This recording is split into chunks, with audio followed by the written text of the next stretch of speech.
Chris Armstrong here, and I just got finished on some painting of a home project, and I wanted to film this quick video on how you can save tons of time and money by reusing rubber gloves.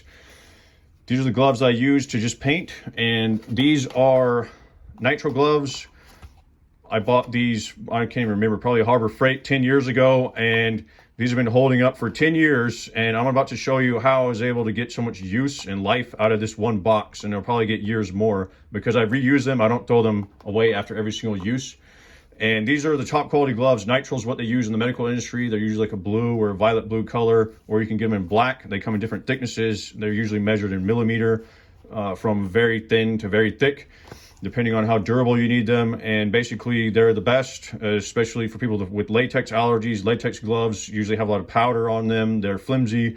And the vinyl gloves, to me, like, they're just trash. I would never buy those. Those are just really cheap, flimsy. They tear really easily, and they're no good at all. So basically what I do is I take these gloves, and I'm about to show you how we can reuse these every single time. Instead of throwing them out every single use, what I do, unless it's a toxic material, maybe it's something that's nasty, dirty, something that's you don't want to reuse again, then you can throw it away.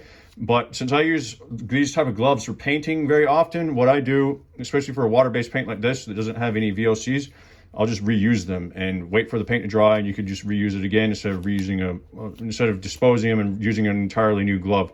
So I'll pinch it from the bottom like this, either top or bottom. I'll usually go from the bottom, just so it's safer. I don't get any residue on my clean hand.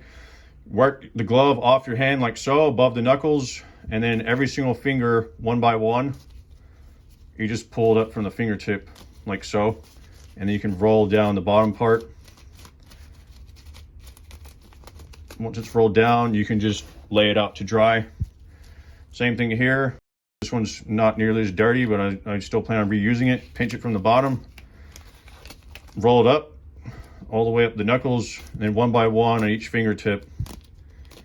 So this way, the dirty part of the glove, or the part that's saturated or soiled with paint, is on the outside.